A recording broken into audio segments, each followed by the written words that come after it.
Innovation will be the bridge that connects us to the world we live in tomorrow. But there's one problem. Innovating can be quite dangerous. You can spend years of your life creating an innovative product that nobody wants. You can spend a lot of money into research and development and have your competitors simply working around their patents, piggybacking on all your research, and coming up with an even better product for a fraction of the price.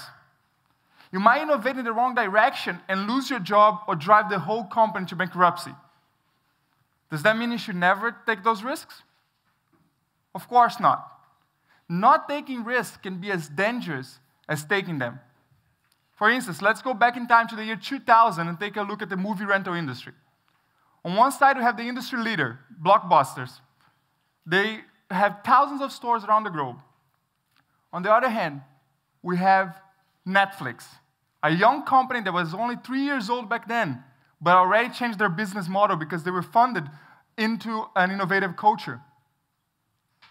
With the changes that happened in the following years, such as the popularization of broadband internet and the improvement into video streaming technology, Netflix kept taking risks, kept changing their business model to adapt themselves to the market and to the reality of their customers. While Blockbusters, they took a more conservative approach because of their size. So they waited for someone to prove that something was safe, and then they dove in. Fast forward to today, what happened? Netflix became the industry leader, while Blockbuster is pretty as good as gone. They only have 6 stores in operation still, and if you go to their website, you're going to see a one-page website redirecting them to another video streaming services. So what this means is that there is a point when trying to protect yourself from danger becomes more destructive than the danger itself. And I know that because I'm an extreme sport aficionado, I'm a race professional, I'm a stunts performer. And when we take a look at skydivers, trapeze artists, daredevils, we see those people as, oh, they're a little bit crazy. They have completely disregard about their lives and their safety. When in reality is, they're the most safety-oriented people you will ever meet, way more safety-oriented than the average person. In fact, I'm going to show you a little insider's view from skydiving. I'll show how an extreme sport it is, but also how extremely safe it is, and some lessons you can take it and apply to your life. Like when we're jumping out of skydiving, we have 2 parachutes in our backpacks.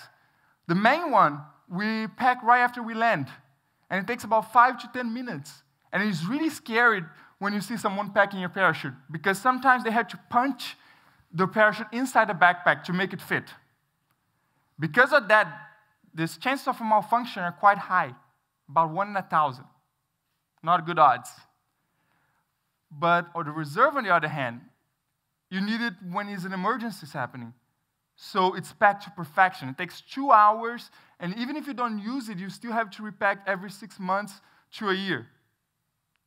Because of that, the chances of malfunction are 1 in 1,000,000. So if you do the math, you will see the chances of a malfunction in both are 1 in 1,000,000,000. Quite good odds.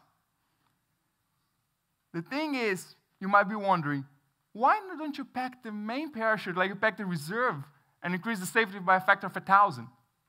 It makes sense, right? The thing is, if you take a look at how skydiving is as a sport, you will see that that's not viable. Because if you live in a big city, you have to drive 2 hours to find a small airport appropriated for skydiving. And then you have to jump as many times as possible and drive 2 hours back. So if you go for this long trip to jump 4 times because you have to wait 2 hours for your main parachute to be packed, you won't go. So this little extra safety will destroy the sport. There's a point when trying to protect yourself from danger becomes more destructive than the danger itself. And by the way, taking risks doesn't necessarily mean having to risk danger. Like, I said the chance of malfunction, 1 in 1,000,000,000. That's malfunction. That's a really important word. Because even with some malfunctions, you can land safely. In fact, even if you pass out unconsciously, doing your free fall, you still can land safely. There's a little device called AAD, which stands for Automatic Activation Device. And this device, what it does is constantly measures your altitude and your vertical speed. And if you go over a certain speed, when you reach a pre-programmed altitude, your AAD understands that you're in danger and automatically deploys a reserve. Now, the reserve is packed to perfection, so it opens a lot faster than the main parachute. For you to have an idea, the force generated by opening the reserve can be anywhere from 6 to 18 Gs. For you to have something to compare this with, astronauts during rocket launch experience a maximum of 3 Gs of force. So it's a big shake-up that gives you the opportunity to wake up, locate yourself, make a plan, and land safely. The AAD is able to do this because it's able to predict using two metrics, altitude and speed. And prediction is the key to taking risk and remain safe. Let me actually show you what I mean by that.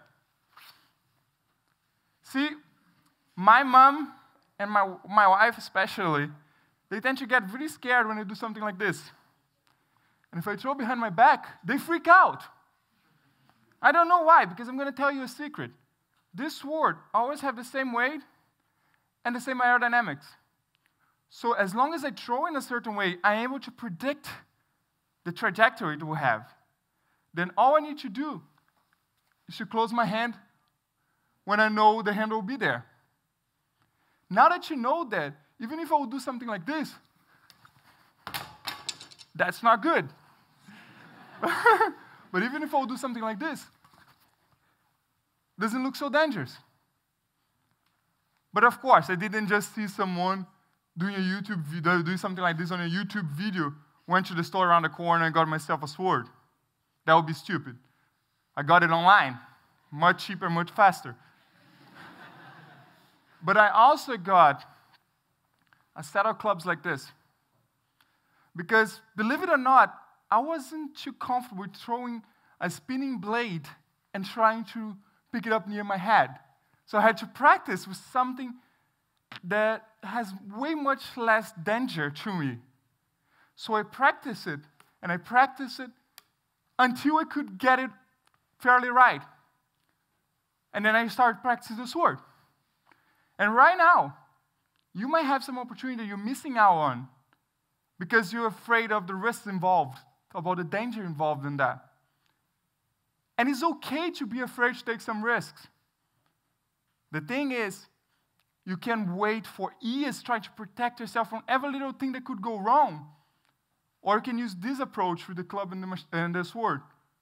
You can take a smaller risk right now, then progress for a bigger risk when you feel comfortable, and then a bigger one until you can tackle that opportunity that you want.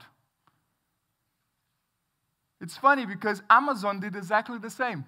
If you think about it, Amazon started with selling books. Once they dominated the industry, they started publishing books. They took that risk. It worked. So they took the risk of selling other products. And nowadays, you can sell your products using their platform. So if you use this progressive overload approach, you can get your risk-taking muscle exercised, and you can grow it so you can feel comfortable taking that risk. And let me show you another secret. This blade is dull. Think about it. There wouldn't be any benefit for me to have a sharp blade right now. Because for you, it wouldn't change anything, especially if I wouldn't told you that. But for me, if I would have a sharp blade, and I'll make a mistake like I did, what would happen? I would go straight to the hospital, wouldn't be finishing the stock. So sometimes we expose ourselves to danger without real need for it. Think about it. How many people you know that when they are driving the car or when they are passengers, especially on the back seat, they don't like to wear a seatbelt just because of a little discomfort? How many banks went out of business in the 2008 housing crisis because they started lending more money than they could afford losing.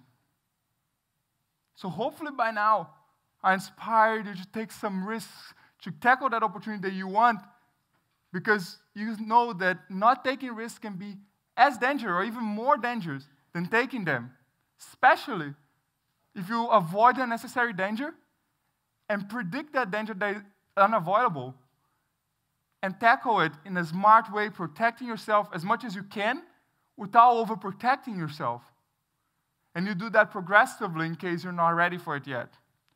So the question now is, what's the need that you need to take if you want your life, your business, or your career to reach the next level? Thank you.